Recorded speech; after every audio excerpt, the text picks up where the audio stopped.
कि मुजफ्फरपुर ही क्या, बिहार के परिप्रेक्ष्य में जब संगीत और संगीतकार की चर्चा होती है तो अनायास ही डॉक्टर अरविंद कुमार का नाम युवाओं पर आ जाता है, जिन्होंने संगीत के क्षेत्र में एक कीर्तिमान स्थापित किया है। अभी ये मगध महिला कॉलेज पटना में हैं, संगीत शिक्षक, संगीत के प्राध्यापक हैं, और इनके अधीन अनेकों लोग पीएचडी कर चुके हैं। मेरी जानकारी के अनुसार ये मुजफ्फरपुर के पहले पीएचडी हैं और इनके अधीन दर्जनों लोग पीएचडी कर चुके हैं। ये हमारे साथ हैं। बिहारी राज चैनल के लिए मैं प्रमोद नारायण मिश्र इनका स्वागत करते हैं। अरविंद जी, सबसे पहले ये बताइए कि आपके मन में संगीत का बीजारोपण कैसे हुआ? संगीत का बीजारोपण तो घर में ही गांव में मैं रहता था। घर में पर्व त्यौहार, छठ हो या सामा चकवा होता था, उसमें हमारी चाची लोग, बहन लोग गाती थी, उस समय से था। लेकिन संगीत सीखने की कोई इच्छा नहीं थी या संगीत के लाइन में आएंगे ये भी नहीं था। एक दुर्घटना बस मैं संगीत में आ गया। जब मैं 8th क्लास में पढ़ता था तो बीमार रहने लगा, तो एक डॉक्टर थे, डॉक्टर A.K. सेन, उनके सलाह पर संगीत सीखना शुरू किया। तो बहुत दिन तक घर में संघर्ष चलता रहा। संगीत कहीं हम लोग के यहाँ लड़का करता है, संगीत करने की चीज़ है क्या? संघर्ष चलता रहा। सब लोग कहे सीखेगा नहीं सीखेगा, बहुत दिन होगा। इसमें कम से कम 10 बरस निकल गया, सीखना नहीं सीखता। तो हमारे चाचा थे, देखे बीमारी रहता है, इससे अच्छा से संगीत की शिक्षा दे, तो हारमोनियम खरीद करके भिजवा दिए। तो वहाँ से हमारी संगीत शुरू हुई। जब हारमोनियम आ गया घर में तो सीखने के लिए हम सबसे पहले आश्चर्य लगेगा, सब लोग सीखता बड़े बड़े गुरु से। हम शुरू किए थे, हमारे चौक पर थे रामदेव जी, वो दर्जी थे, उनसे संगीत शुरू किए सीखना। बहुत अच्छे संगीत के थे, गुणी आदमी थे, और कहने में भी हिचक भी नहीं है। इतना सुंदर वो संगीत सिखाए, नोटेशन करना जो आपके टीचर बनने में हमको फ़ायदा कर रहा है। जो बड़े बड़े अच्छे उस्तादों से मैंने सीखा, उन लोग के मालूम नहीं था कैसे नोटेशन किया जाता है। तो इस तरह से हमारी संगीत के सफ़र शुरू हुई वहाँ से। अरविंद जी, आपने बताया कि संगीत की शुरुआत कैसे हुई। अब ये बताइए कि आपने कभी सोचा था कि संगीत आधार बन जाएगी, या आपका जो संघर्ष था वो सौभाग्य बन जाएगा? जी, ऐसा नहीं कभी सोचा था सही हमारी रोजी रोटी का जरिया बनेगा। तो मेरे जीवन के लिए था, जब खेल छूट गया तो एक आना चाहिए, इसके लिए था, जीने के लिए था, ये संगीत था। नए उसे मोड़ आते गए। मोड़ क्या हुआ, आया एक हमारी बहन पढ़ती थी ट्रेनिंग स्कूल में रामबाग में। तो वो एक रोज़ आई, कही कि हमारे वहाँ बहुत अच्छे संगीत के टीचर हैं, श्रीमती पुष्पा देवी, तो बहुत अच्छी हैं, सो अब भैया सिखवा दे वो। तो जब मैं वहाँ गया उनके पास, तब मालूम हुआ इसमें परीक्षा होती है, इसमें परीक्षा भी दिया जाता है। उसके बाद से वही श्यामलाल गुरुजी के यहाँ ले गए, तो परीक्षा दिलवाने लगे। तब वहाँ से परीक्षा देने लगे। ये भी नहीं जानते से परीक्षा क्या आएगा, परीक्षा दे रहे हैं, क्या होगा ये भी नहीं था। तो नौकरी होगा या नहीं होगा ये सब सोच करके नहीं किए थे।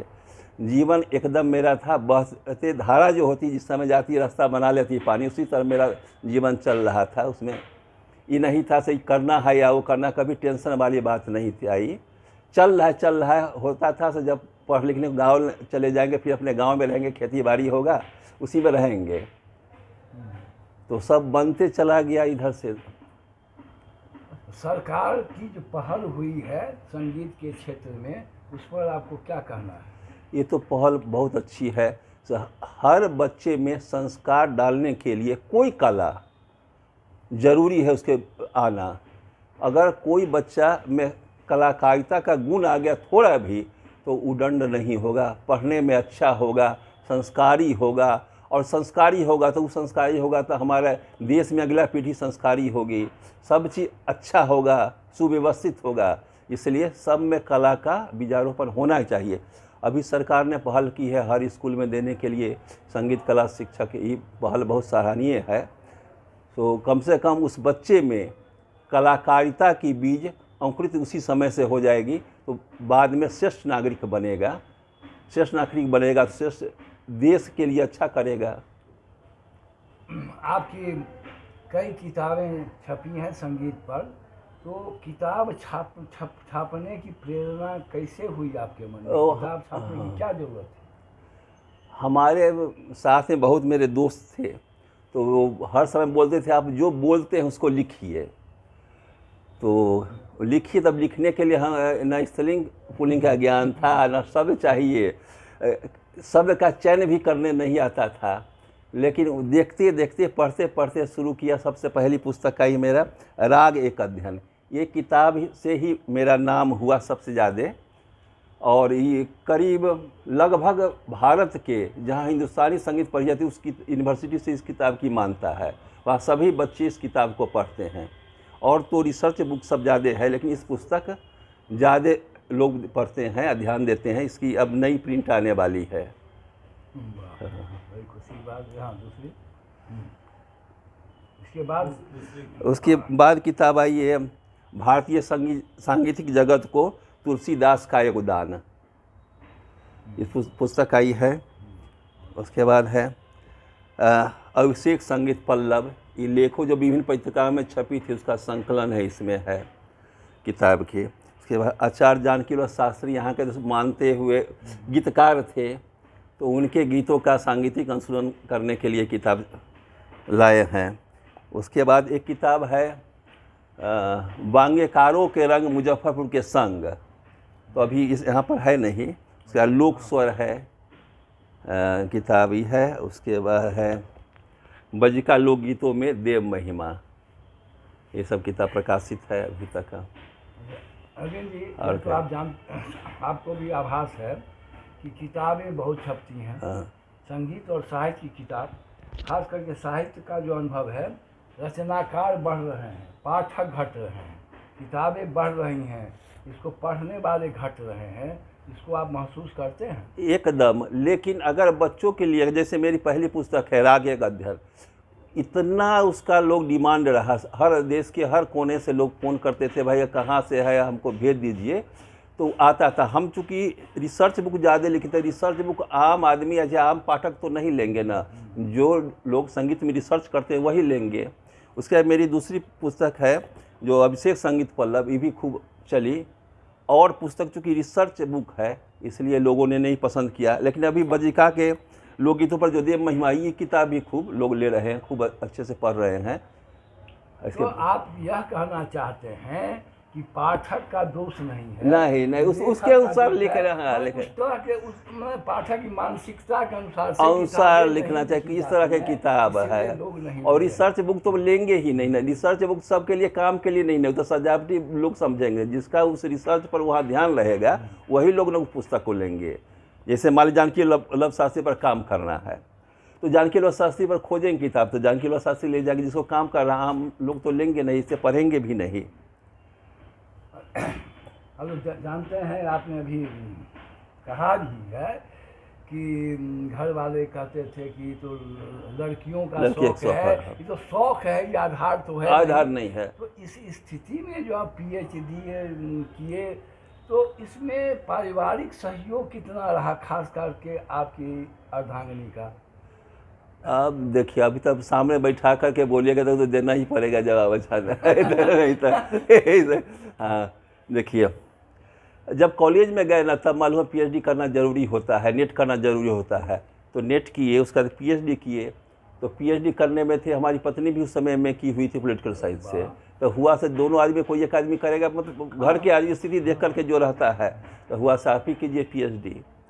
तो मैं PhD करने लगा वहाँ से, तो सहयोग मिला, घर वालों को मिला। घर में हमको सोचना नहीं पड़ा कभी भी आज तक, तो सब्जी नहीं है, चावल नहीं, आटा नहीं, हमको जो मन का संगीत की ही करते हैं, संगीत सुनने जाना है, फलना करना है, पढ़ाना है, यही करना है।